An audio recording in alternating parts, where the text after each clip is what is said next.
En nuestro anterior video sobre la estratégica batalla por el aeropuerto de Hostomel, te contamos cómo un valiente grupo de civiles recién movilizados resistieron el ataque de fuerzas de asalto aerotransportadas de élite rusas, las que de haber logrado su misión hubieran abierto las puertas de Kiev y quizá cambiado el rumbo de la guerra. En el video de hoy, tenemos el privilegio de presentarles una entrevista con operador Starsky, un destacado blogger y miembro de la Guardia Nacional de Ucrania que participó activamente en la defensa de dicho aeropuerto.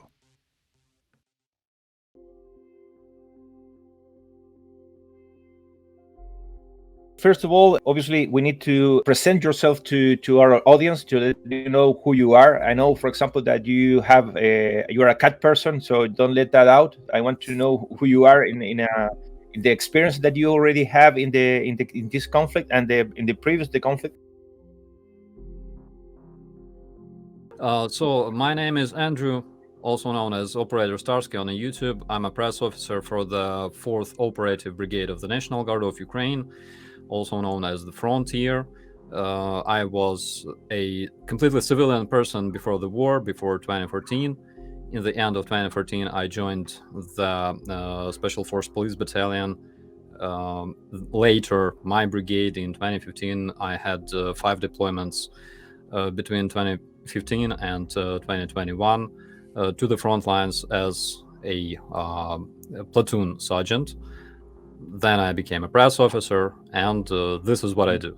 My channel is not an official channel of an official speaker of a brigade. We often discuss all kinds of stuff there, but I'm trying to use it to communicate with the international community that supports Ukraine. So, as you say, well, you're part of the 4th Rapid Response Brigade. That's the brigade that faced the invasion of the airborne forces from the Russians in the Hostomel airport, right? Yes, exactly. It was a very long and hard day. I arrived around 9 a.m.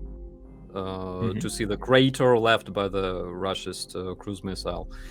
And around 10, 11, the air raid started, and the fight lasted for several hours. Well, you know the results, basically.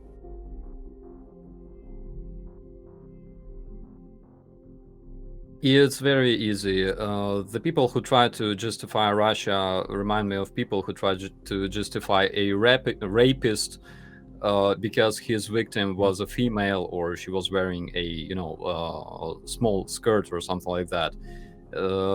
There are internationally recognized borders that you cannot change, and they were specifically made so you cannot change them. And if you want to live in a different country, you learn their language, you prepare, you get all your stuff, your bags, you buy a ticket, and you go to a different country with your family or whatever. If you want to live there, you don't bring a different country to your country. You don't make it part of the other country. That's as easy as that. And today we have all opportunities to travel around the world. So there are internationally recognized borders. All the world recognizes these rules. Everybody lives like that. Invasion always starts from point A to point B. That's exactly what happened in Ukraine last year. It started with Russian troops moving from the territory of Russia and Belarus into Ukraine, occupying territories. So this is what happened. You shouldn't find some, how you call it, conspiracies or stuff like that, because conspiracies is what Russian media produce in order to justify their invasion, in order to find their excuse of being a terrorist state. Take a look at Russia and ask yourself, why is it the biggest country in the world? Is it because they are so peaceful? Is it because all the nations that live in Russia were so much, admiring their culture, balalaikas, vodka, or whatever? No, it was because Russia conquered those nations. This is what makes them Russians, and that's exactly what happens in Ukraine right now.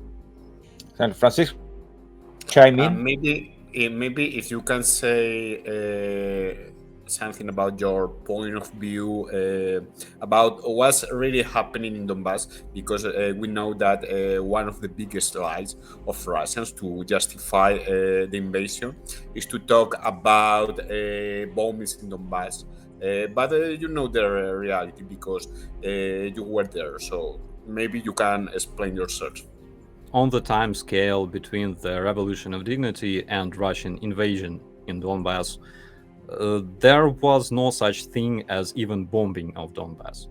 The Russian occupation of Crimea, the operation for the annexation of Crimea, started 2 days prior to the end of the Revolution of Dignity. Basically, while Yanukovych, Ukrainian dictator who fled to Russia as a result of this revolution, he was still an acting president of Ukraine 2 days after the operation for annexation of Crimea started officially. 2 days before he fled to Russia. Russian troops already were in Crimea. Several days after the Revolution of Dignity, Russian troops arrived to Donbass and started capturing police stations. They started capturing local administrations, town halls, and those were ethnically Russian people like Girkin, Strelkov Girkin, like Mamiev, Borodai, Arseny Pavlov, and other individuals, other Russian terrorists. So there was no some kind of fantasy period of time when Ukrainian Nazi went to Donbass to kill Russian-speaking people, because for some reason there are Russian-speaking people in Chernihiv, Dnipro, Zaporizhia, Odessa, Mykolaiv, Kherson, Zhytomyr, and other cities. There's a lot of them in Kiev, and nobody kills nobody. There's no Ukrainian Nazi running after Russian-speaking people with knives or pistols shooting everybody. But in the Russian fantasy world, there is this situation. There was some period of time when it really happened. Millions of Donbass Russian-speaking people were killed, and only then Russians sent their liberators, so-called, to save them. So it didn't happen. Literally, Russians invaded Ukraine 2 days before the Revolution of Dignity ended officially. A couple of days ago, there's some pictures or some imagery from Donbass, from the capital, from the region, from the oblast, and then you see that the city seems to be perfectly fine. A functioning city, is not destroyed city in any way or form, and so you see, well, I don't see the signs of any bombing here. I don't think it could happen. For example, some shell got landed in parts of the city, but you don't see a city like Bakhmut or something that has been extremely damaged by war, for example, in the extent that you see some of the Ukrainian cities. And this is a city that is well within the range of Ukrainian artillery for almost a decade, I think. And so what they claim and what you see is not correlated. And also the situation that, for example, come from my attention just yesterday, that the Russians begin to round up the police and the municipal workers and send them to Mariupol to begin training. So they say, well, whoa, we don't sign for this. But well, when you come, here you go. And to take him to Mariupol, and the wives have been staging protests that say, well, they're not signed for this. They're not, they're municipal workers. They are policemen. Why are you taken to the front? And I don't know if you can explain how the relation between the Russians and the Donbass population has been, the Luhansk population also, has been shifting over time and becoming obviously increasingly uncomfortable for the Donbass and the Luhansk people. One thing about Luhansk, recently Girkin Strelkov made a video. He makes a lot of videos that personally I enjoy watching because, you know, he looks so desperate. And in this video, he was talking about the Storm Shadow strike that was conducted on the Russian troops stationed in Luhansk. And what he said was that he was very, very upset because before Ukraine acquired Storm Shadow missiles, he said that Ukraine was unable to strike Luhansk with our artillery and missiles that we had. It was impossible because it was, too far from our positions. And now, yes, Ukraine is able to do that. So, first question that I asked myself after watching this video was, if Ukraine was unable to strike Luhansk, who the hell bombed Luhansk for 8 years?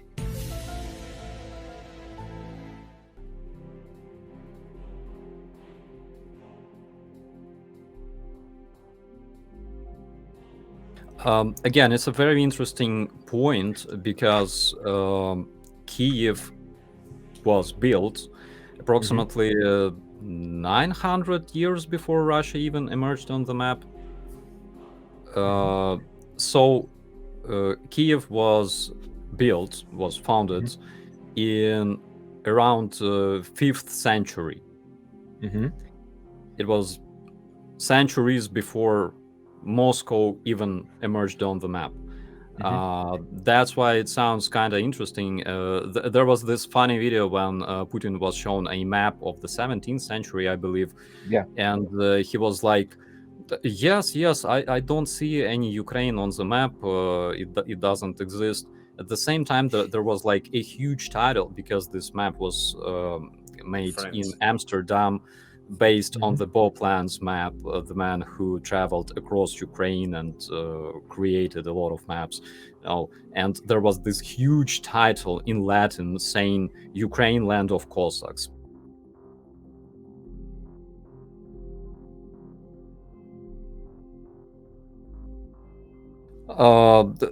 So they must understand that if they want to listen to Russian media, if they even consider listening to Russian media in order to find like objective information, right?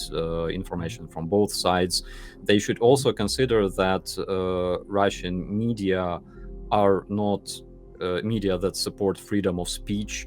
They're media that belong to a country ruled 20 years by the same person. Okay, it's not a democratic country, and all of his let's say adversaries, political adversaries, they're either dead or in jail. So yeah, they have this propensity to fall from windows. Yeah. Those windows have some unexplainable gravitational artifacts or something like that. They tend to just suck people out. Suck people in.